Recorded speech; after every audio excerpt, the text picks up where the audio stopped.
Atheists, hello. This is Mr. D. Roy Cruz, your life applications officer again. With what is this? Part G, I believe, of getting back into this whole thing of atheism again. And this video here, I want to calm down a little bit. Somebody on my last video, two people. The one is a lady who called herself a Christian. Before I debunk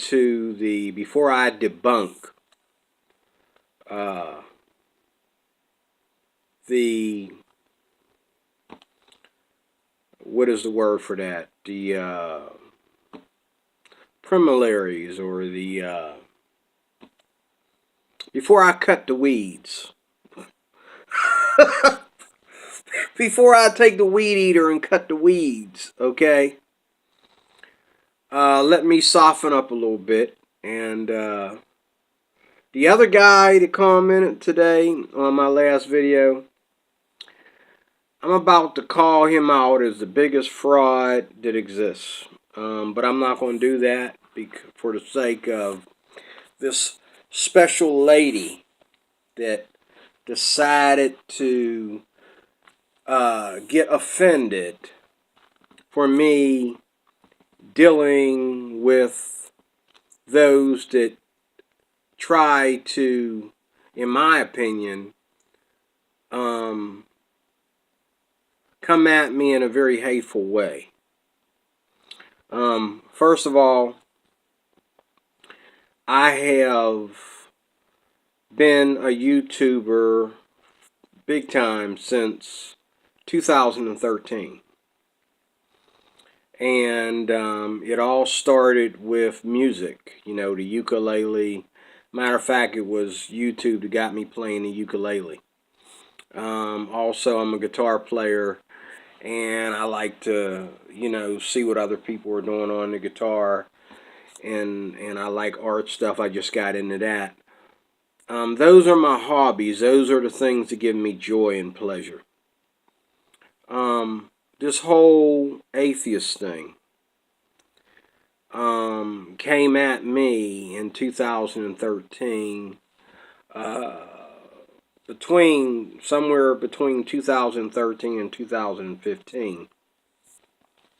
It came at me very, very, very, very hard. I mean, I was, like a lot of YouTubers do, going and leaving comments on, atheist channels, because I see, I never met any atheists outside of YouTube till just last year. Now, if there's any atheists in my life, they're very quiet about their atheism, and not that I want them to be. I want to know who they are. I want to know what people around me believe. Most of the people in my life are Christians, and that's why, the people that I kick it with, the people that I roll with, they're Christians. That's why I know another lie. Cross my heart, so help me God, I know a lot of lies here. Because if this stuff that we Christians get named for, if this was really going on, I would at least know of somebody in my life that's doing these things. Now, don't get me wrong. I meet Christians who are the most sorry excuse for an apologist. That's why they need to quit apologizing. I meet Christians who are the sorriest excuse for a preacher. And I meet Christians who think that they can yell and scream people into heaven. Okay, and make people, talk trash on people and think that's going to cause them to become Christians. And that is not who I am. That is not my intention, atheists. So, you know, if I offended this so-called Christian lady, if that's what she really is, okay, I've had other Christians come at me on other videos. Matter of fact, well, a couple videos that I did in my other series, there were a couple Christians that came to my channel. They told me that they liked my channel, they liked what I was doing for the Lord, but they encouraged me to like chill, you know, on some things and not be so hard and so harsh and be careful what I say, and I had to agree with them. This woman here, I'm not sure. Let me get a pen because as I say things that I mean to say, I'm going to scratch them off. But this woman here gave me this lecture today, and I don't know if I feel bad for her or if I want to just stir her up in this bowl of atheism. That, what day is the garbage? Sunday. Sunday night, we take the garbage out. Roll her up in this, just stir her up in this bottle of atheism, put her in a jar, and take her out to the trash with the rest of the nonsense that is floating around my house. The rest of the trash. And I know I say these things, but I come at atheists from their level. Now, maybe some Christians feel that I shouldn't do that. I should maintain a high sheep level. We're sheep whether we act like sheep or not. The Bible says, "Be harmless as a dove and as clever as a serpent." Doesn't say, you know, act like sheep. It says feed the sheep. We're sheep either way. Okay, we might be aggressive sheep and we might be chicken sheep, but we're still sheep.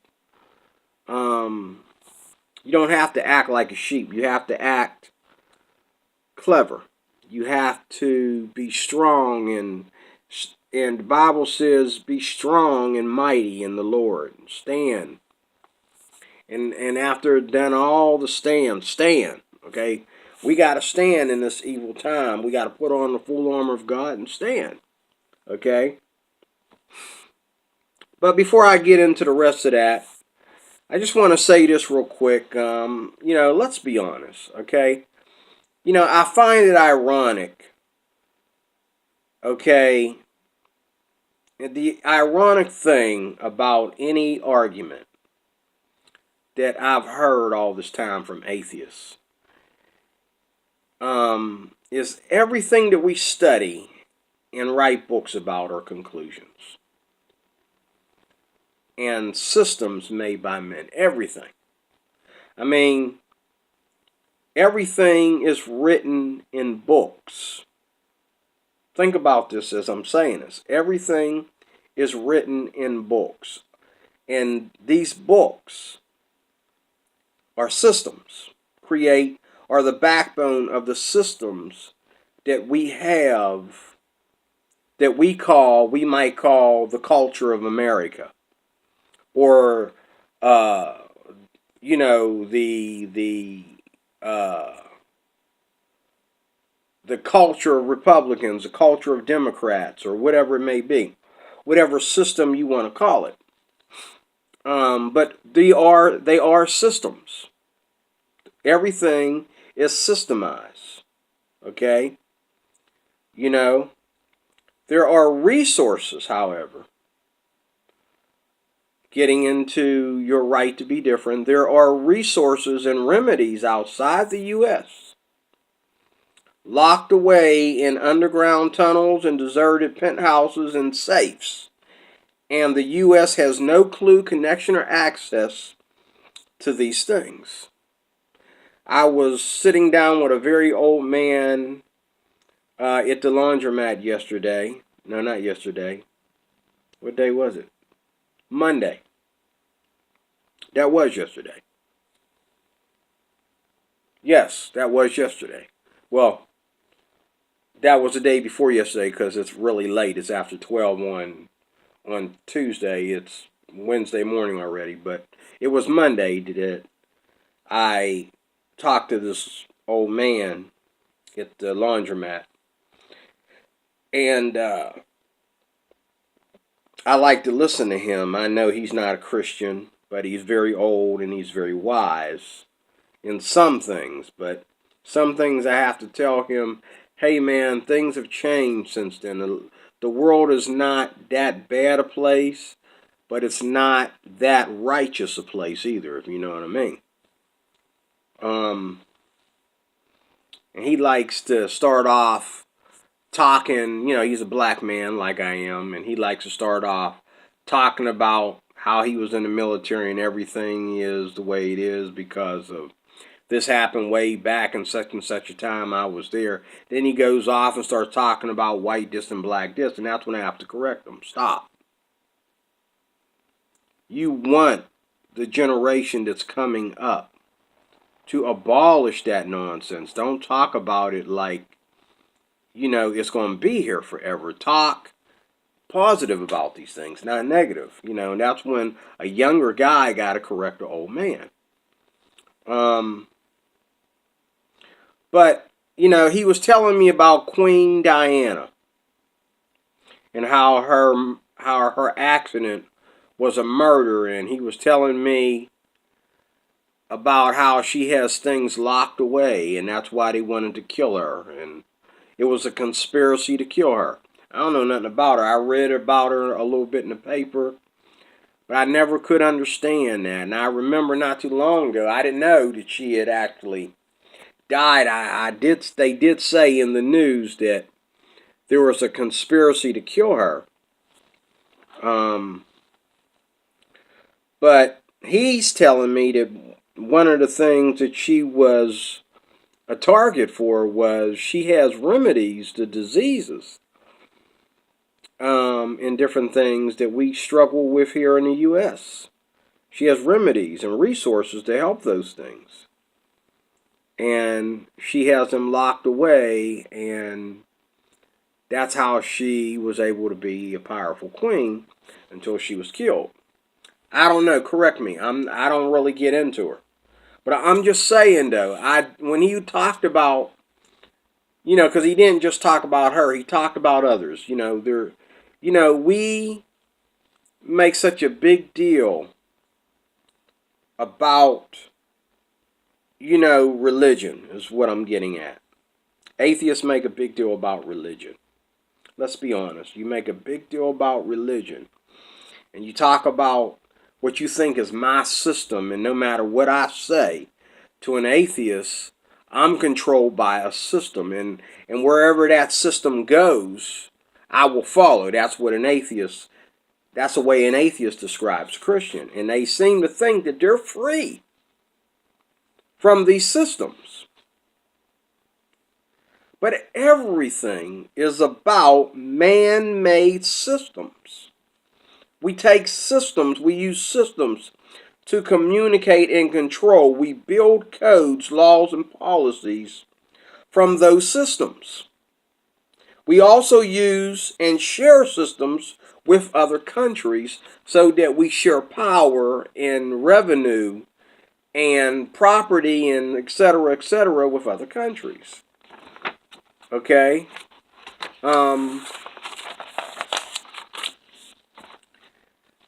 Let's be honest, man. I'm not, if I am controlled by a system, I want to break free.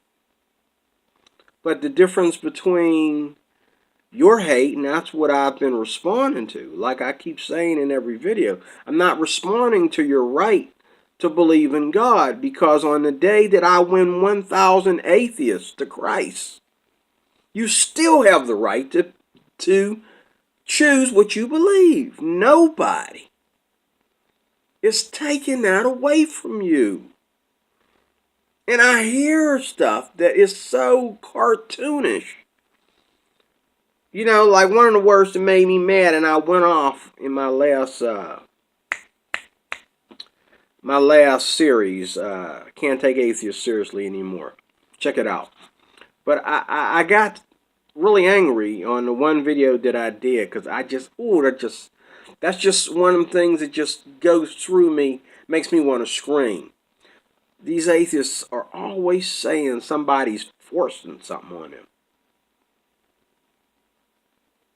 And I know in all my years of being a Christian, I'm 51 years old. I was born and raised in a church. Okay, I was born and raised in a black church. And I already told you a couple videos back my testimony. Okay? I've never met Christians have trouble more with Christians than they do with those outside the church. And that goes for most religions too. Just like even Mormonism. No one's forcing you to be a Mormon. You walk away from the Mormon church, they will excommunicate you. How's that forcing you to be a Mormon? You're either a Mormon or you're not. You step out, we excommunicate you. Amish people are that way. Jehovah's Witnesses, they have strict rules and they're not spiritual laws. They're rules of the religion. And if you step out of line with them, they will excommunicate you. Okay? Now, for me, where I come from, people will call you a backslider and treat you like a backslider. But when you come back, they'll be there with open arms to receive you. And it's not about the Pentecostal church, because I've been to some bad ones that ain't got nothing to do with Jesus. I mean, I've been to some bad ones. Matter of fact, I got a friend who left her Pentecostal church and started going to mine. My church over in New Kensington, Pennsylvania. Because they were so controlling in that church that, everything from, women having to wear dresses all the way down to their ankles, to men having to wear long sleeves about everything, all the way to, what the music sounds like. Don't play music from your heart. It's got to sound a certain way and all this kind of stuff. And then the guy would get up there to preach, and it was all about the church. Wasn't nothing about Jesus.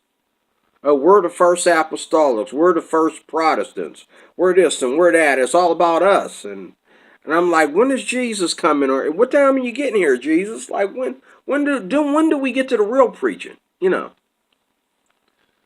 But I gotta admit though, even this group of crazy people, they didn't go around doing anything to atheists. It was between us, one Christian church to another Christian church. The battle doesn't have anything to do with an atheist. It's between us. This was an in-house thing. See? Even though his church was apostolic, mine was Pentecostal, which the apostolic church, they think they're like the authority of all Pentecostal churches. And it's kind of like the same thing as Catholics. They think they are the headquarters of Christianity, and the apostolics think they're the headquarters of the Pentecostal church. But these people, they may tick an atheist off, but nothing like the nonsense that I have to hear or read on YouTube day by day. And don't get me wrong, I could easily just live my life and keep my salvation to myself and not give a rat's behind about, an atheist or a Muslim or any other cult or anything. I don't have to care if I love the people. I love this country. I love the people of this country. I'm saddened in a way of what's happening around us, okay? I'm saddened in a way. Let me finish this here. So therefore, people are controlled by a system. People that are controlled by a system want to conflict with what they think is someone else's system. So you are controlled, atheists, by the world system. Like me and a guy was talking today at work. He's an insurance agent. And we were talking about how, cigarettes and beer are all embedded within our money systems. What would it be like if we woke up one day and you couldn't smoke? And I told the guy, I said, that would change your whole life around. Your brain would be spinning. Because once you got over the shock of it, that you couldn't smoke, and then that you couldn't buy cigarettes, and then that now you're going to live in this country without smoking because they got rid of all the cigarettes, it would drastically change your life. Not only from you having to learn how to live without smoking, but you would think, it would make you think and say, hey, if I don't have to smoke, I don't have to do a lot of other things either. It would totally change your personality because you're so used to being under a system.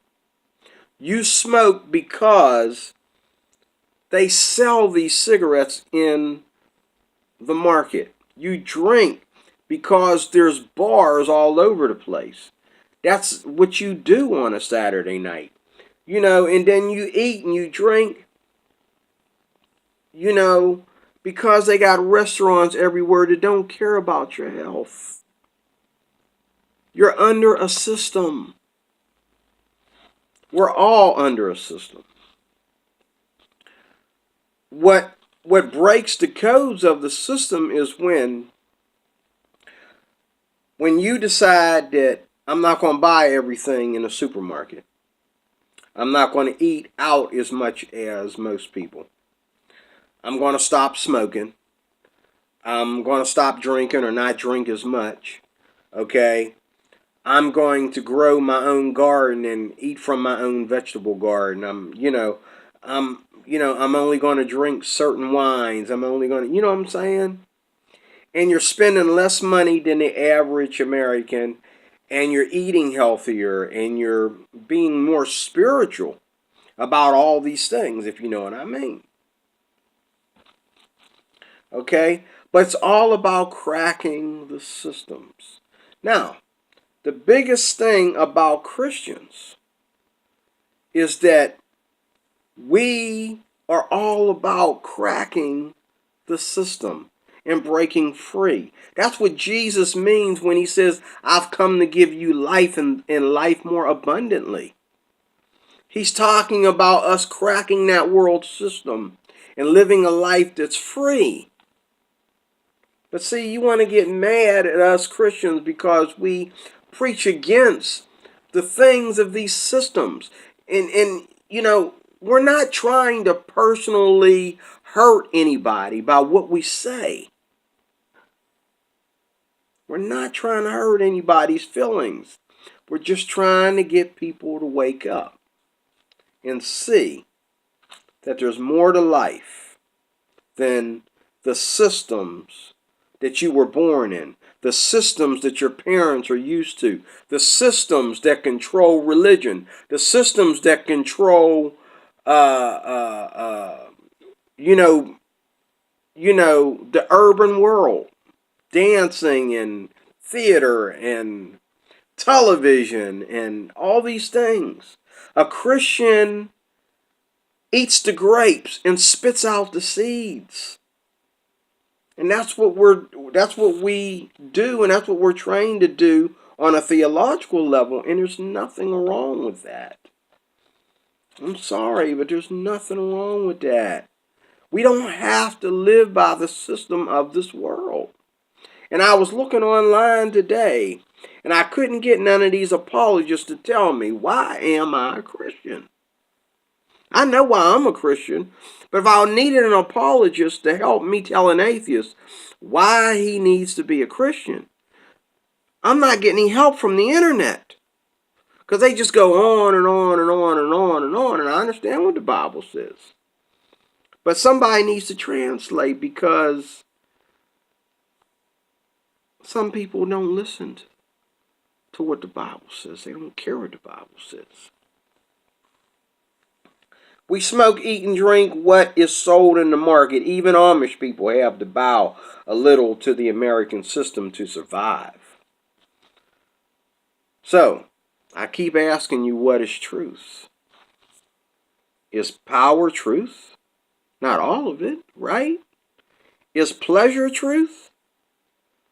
Not most of it, right? And secular peace. Secular peace means that we can get along as long as we don't talk. We can get along as long as everything that you have, I have, I fight and do whatever I need to do to make sure I have as much as you have. Nobody has any more than any other. See, I live a life where you can read it in the scriptures if you want. Paul talks about it all over the New Testament. I live a life of contentment, where if it's available for me to receive it, I will accept it. But I don't fight over the best of the land. I don't fight over having the best of anything. I accept what is there in front of me to take a hold of. I am ambitious about what is available to be ambitious about. Okay? That's why I'm getting ready to get promoted. And when I get promoted, I'm still not going to be content. I'm still trying to get that job that I've always wanted ever since, I started growing gray hair. I'm tired of sitting. I'm also tired of standing and walking around in circles. I want to be on the road. Okay? And so, those jobs are mostly taken. Them the white folks that a lot of white folks wish they could be. Okay? But, it is the Lord that prospers me. It is the Lord that blesses me. I'm not worried about who has the job, just like the job that I'm getting ready to move into. This knucklehead quit like a knucklehead. Okay? What does he think he's going to go do? Go back to college at his old age? You're welcome to do that if you want to, but hey, when you receive a promotion, you don't quit because it's hard. Hey, it wouldn't be a promotion if it wasn't bigger responsibility. So, I was already doing bigger responsibility, and because people, don't understand that slavery is over, okay? Jim Crow is dead, okay? Black lives don't matter, all lives matter, okay? People, they think that they can just move you from a spot and throw you in another spot, okay? And think that you ain't gonna scream and blow their cover. You know what I'm saying? No. Just like in these videos right here on atheism, I respect atheists, but I don't lay down and let people just assault me for their own pleasure. Okay, and that's what I meant in the last video when I said I don't bring a Bible to a gunfight. Okay, I wasn't trying to freak anybody out. I'm sorry if if my stepdaughter or one of my grandbabies was sitting here, they would have knew what I meant. You know what I mean? They know how I am. They know, they know that I go deep. But you people, you seem to think that the cult of Dusty, when he goes off on Christians with all his cuss words and profanity, oh, it's just an act. He's just being funny. I'm not allowed to do that because I'm a Christian. I have to be a victim in order to get my message across. And I'm sorry. I'm sorry in all humility and love of the Lord. I'm sorry, but I don't see it that way. I really don't. This woman that came to me on the video, I feel sorry for her. She put a comment in there, and I don't. Let me explain. Let me finish this. Let me finish this. Again, so power is not always the truth. Neither is pleasure always the truth. And secular peace, that is the kind of peace that Jesus is trying to teach us to avoid. And he says, peace that the world that gives you, it can seize. But I give you my peace, okay? So, we believe in world peace. We just don't believe in world peace, the way the world believes in world peace, okay? The nicest person you know is an atheist? Well, I wish the nicest person knew that I knew was an atheist. I'm not jealous in no way, shape, or form. Matter of fact, I know a lot of non-believers, as I said about non-believers in the last two videos. I know a lot of non-believers that are very nice people. Yeah, they beat me at being nice. And I'm not trying to justify anything, but they don't fit the bill of righteousness. There's a difference between being nice and righteous. Everybody is nice until a certain time of day. Just like I go to work every day and I see people, oh, good morning. How are you? And then by the time they're ready to go home, oh, did I forget to say good night? All right, look, I'm tired. You know what I meant. Bye. People walk out with an attitude. Then they go home. They take that attitude home to their husbands and their wives. Okay? See, coming up in the church, and even when I was married, okay, I was taught to not bring my work home with me. And I was taught not to be so spiritually minded that I was no earthly good. So I didn't always take my Bible to work with me either. Okay, and I didn't go to work and think that, oh, I'm a Christian, so I'm going to just stand around and preach. People will go off on you today. They will get bipolar on you over some Jesus. And when it comes to people all being upset because they're listening to fables and they're listening to propaganda, they're listening to the haters cut off the lovers, okay? Then what we have then is a deception and a lie. And I'm just being honest. I'm just being honest. But that's okay if the nicest person you know is an atheist. But if the nicest person you know is an atheist, when will you find a nice Christian? If you have to look that hard for a nice Christian, you're living in a horrible, horrible place. Unless, of course, you're lying about the whole thing and being in denial. I've never in my whole life been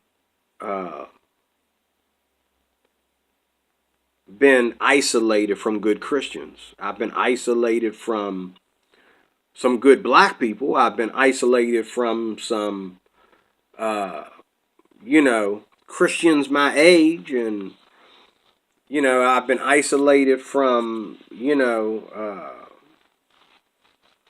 certain people that I would love to hang with, but we can't hang together, whatever. But I've never spent that much time being isolated from good Christians. To me, in my culture, I don't know where you're coming from, but they're not hard to find. I'll get to the man up the street in a minute here. I might have to do it in another video. I don't know. But if this woman's a real Christian, instead of saying, to me, in my opinion, and the way I would do it, instead of saying, going off on the Christian, unless she don't know anything about atheism, especially militant atheists on YouTube. But instead of her trying to lecture me, and I'm fine with it. She did make some sense, but she also kind of like put herself in a culture that ain't Christian when she opened up her mouth or put her lines there.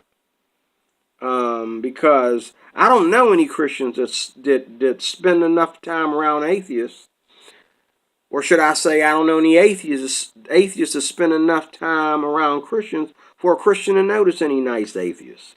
And when a Christian says he knows a nice atheist, he's talking about somebody he meets on the job.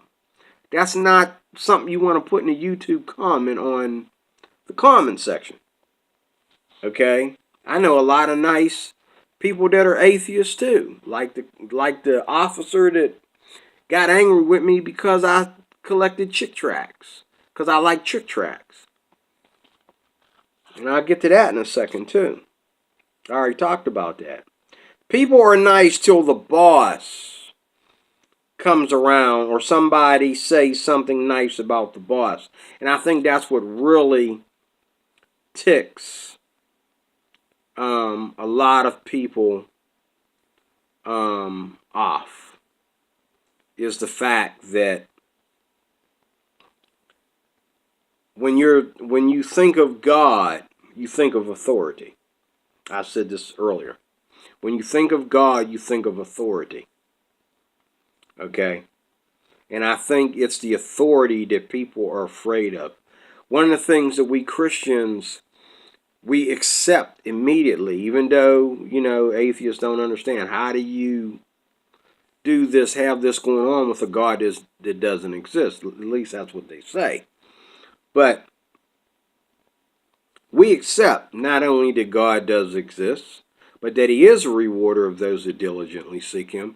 And we listen and feel and grope, as the Bible says, that we may find him and feel him. And as it says in Acts, in the book of Acts, we do what we need to do to submit to the Lord. The Bible says, draw near to God and he will draw near to you. And so we do that. We accept his authority over our lives. And that is what causes us to give up and surrender a lot of things that a lot of atheists, to me, it seems like they're very arrogant about and very prideful about, which they're not in a position to be so. Nobody is really. But people are nice until the boss comes around. I had a friend, a millionaire, friend of mine who's a millionaire. I worked for his company as a housekeeper. And he was a born-again Christian. He is a born-again Christian. And his son was an atheist, or is moving towards being an atheist. But before his son started moving towards atheism, him and his dad both were drunk. And the dad cleaned his life up first and became a Christian. The son cleaned his life up through the Anonymous programs, AA and all that kind of stuff. And then he held this grudge against his dad. And you know, certain people in his family, and he became an atheist. Like all atheists blame somebody either in church or in their family that they become atheists. Well, he's starting to accept atheist dogma. He doesn't call himself an atheist yet, but he has said stuff that we know he got it from an atheist, because that is their religion. You know, going around telling people that, oh, a certain statistic of all murder is done by religion. Meanwhile, you know, us Christians are trying to find this culture. We're trying to see where these monkeys are, because we can't find them. But atheists seem to find them. Okay? But I'm going to continue this video in another video that's going to be quite shorter. And then I'm going to get to, you're going to love this one, I'm going to get to the 3 types of atheists. And hopefully then I'll get to morality, and then I'm going to close out this series. So I just wanted to calm down a little bit and let you know that I can be calm and I can be collective. But before you get mad at me and think that I'm hateful and I'm bipolar or whatever these people are calling me in some of these comment sections, understand that, let me ask you, why does Cult of Dusty, people like Cult of Dusty, get to act crazy over Christians when he preaches his gospel? But I'm not allowed to do it. Why do I have to breastfeed, okay, you know, and burp atheists when I talk to them? But Cult of Dusty can give us the middle finger and go tell us to F ourselves. Okay? And everybody, wow, bravo, bravo, I love Cult of Dusty. Come on. And he's not the only one. I can name about 5 of them. Okay? And the other ones I can't name because I don't know them. But, come on, people. Let's be honest. You know what I'm saying? You want to know, then take notes. But if you don't want to know, say you don't want to know. Like the song says, I just don't want to know. All right, that's enough. I'm going to jump right into the next half of this video. I will talk to you very soon. God bless you. Thanks for watching. I hope I was a lot nicer in this one. So I'll talk to you soon. God bless.